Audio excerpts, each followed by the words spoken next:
Non, clairement, aucune des conditions sur lesquelles on pouvait compter et qui étaient nécessaires pour mettre 1 million de personnes aux Champs-Élysées n'est réunie. On a dit le 23 septembre que, bon, on recevait le message. On nous a dit qu'il ne faut pas courir le risque d'opposer la mobilisation politique à la mobilisation sociale, parce que c'est une curiosité française que tout le monde fait semblant que ce soit deux choses différentes. Hein. Bon, même si à chaque fois vous voyez les mêmes, mais bon, on fait semblant.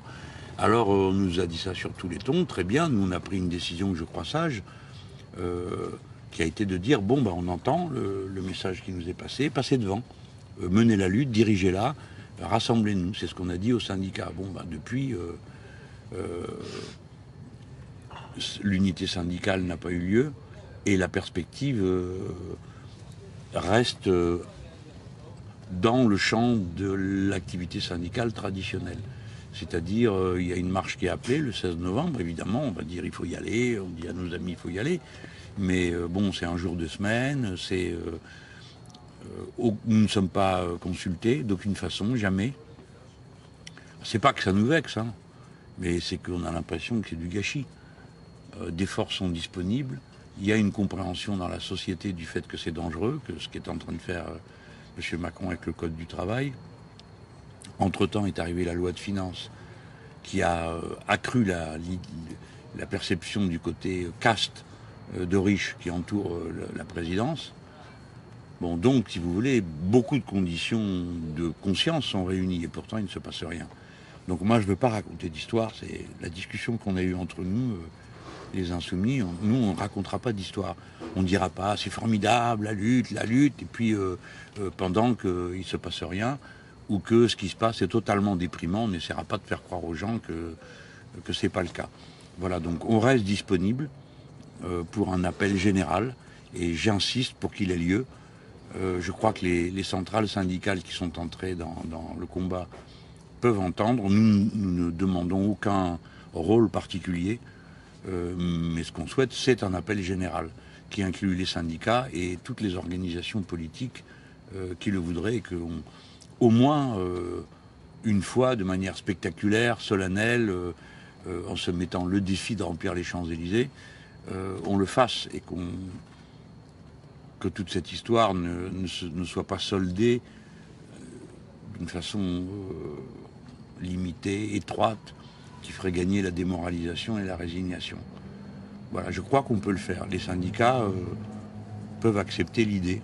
Bon, mais après, s'ils n'en veulent pas, il ne faut pas demander à la France insoumise de prendre sur son dos toute une situation politique, parce que ça dépasse ses forces. Et on ne cherche pas à faire les malins, et plus important qu'on est. Voilà, ça ne peut fonctionner que s'il y a un mouvement général. Et pour ma part, je pense qu'il est temps de dire que la séparation entre le social et le politique ne nous mène nulle part, et plutôt stérilisante que rassembleuse. Vous avez commencé. Ça va, messieurs, dames, mais c'est bon là? On arrête d'être sérieux? Pardon, madame, excusez-moi. Vous avez commencé à faire des meetings dans les facs pour essayer justement de motiver et de mobiliser les jeunes qui en général sont très efficaces dans la mobilisation sociale. Qu'est-ce que ça donne? Est-ce que vous avez l'impression que c'est difficile pour plusieurs raisons. La première et la plus indépassable, c'est que vous ne pouvez pas faire de l'agitation politico-sociale si vous l'appuyez sur rien, c'est-à-dire sur aucune perspective. On peut aller de ce que font nos amis, on va dans les universités, bon, et puis quoi? Et on dit, allez, il faut lutter contre les ordonnances. Les gens écoutent, les jeunes gens qui sont là sont en général éduqués, cultivés, ils comprennent. Mais bon, so what? Qu'est-ce qu'on fait après? Bon, là, on peut appeler sur le 16 novembre, on a à nouveau un point d'appui. Alors, dans les universités, il semble que les mobilisations sont très ponctuelles. C'est-à-dire qu'il y a des sujets qui fâchent beaucoup les étudiants, et que ces sujets concentrent leur attention et leur mobilisation. Alors les inscrits qui n'ont pas d'amphi, les gens qui ne sont pas inscrits, bon voilà, ça mobilise. Il y a une plus grande difficulté à arriver à mobiliser sur les ordonnances. Mais je viens de vous dire, ça tient quand même beaucoup au fait qu'il faut pouvoir l'appuyer sur une date ou un rassemblement. Je rappelle que le CPE d'heureuse mémoire Au début, c'était surtout le mouvement syndical qui portait l'affaire sur son dos. Et les jeunes se sont progressivement agglomérés sur le mouvement syndical. Bon, donc, comme ça, dans le vide, c'est très difficile. Alors, il y a aussi, il faut tenir compte du fait que les mentalités ont beaucoup évolué dans les universités, parce que la moitié des étudiants dorénavant sont salariés, donc il y a un problème de contact, où les joindre, où les retrouver. Ils sont salariés souvent dans les pires conditions de l'ordonnance de la loi travail, sur le code du travail. Donc ils sont difficiles à contacter. Ils sont pris dans des obligations de réussite qui donnent à la mobilisation un caractère de gravité qu'on ne voyait pas il y a 20 ans. Bon, voilà. C'est comme ça. Alors, les milieux les plus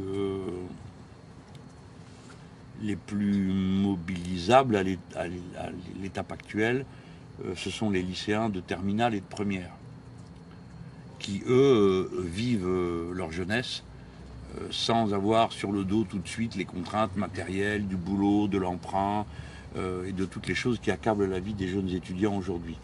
Et qui savent quel futur leur est promis. Surtout que le discours du gouvernement commence à arriver jusque dans les classes de terminale et de première, et les gens comprennent que la fameuse histoire des prérequis pour entrer dans une voie, ça ressemble à de la sélection à l'entrée à l'université.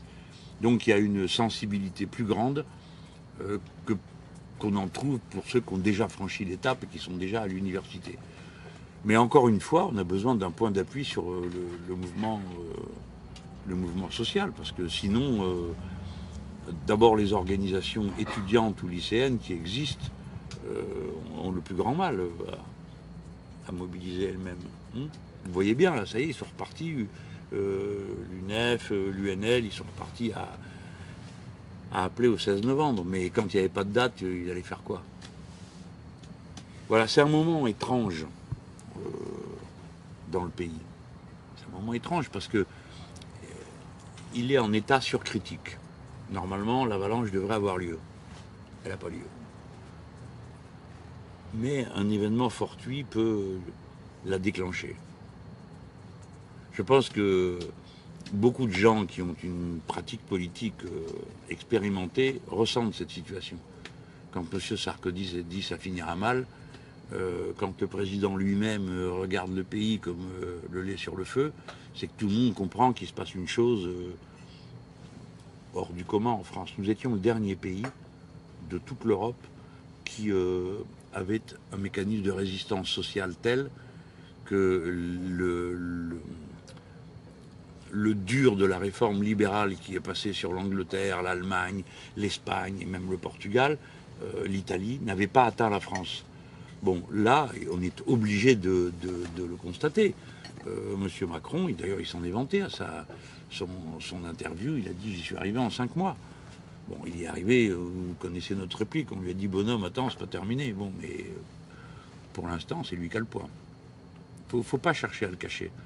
Parce que si on raconte des histoires, on n'est pas crédible. Les gens se disent « mais il parle de choses qui n'existent pas ». Donc voilà la situation. Bon, mais on peut espérer reprendre le point. Et c'est clair que vous avez raison de pointer la question de la jeunesse. C'est clair que si la jeunesse se met en mouvement, ça y est, c'est parti. Mais c'est pas le cas.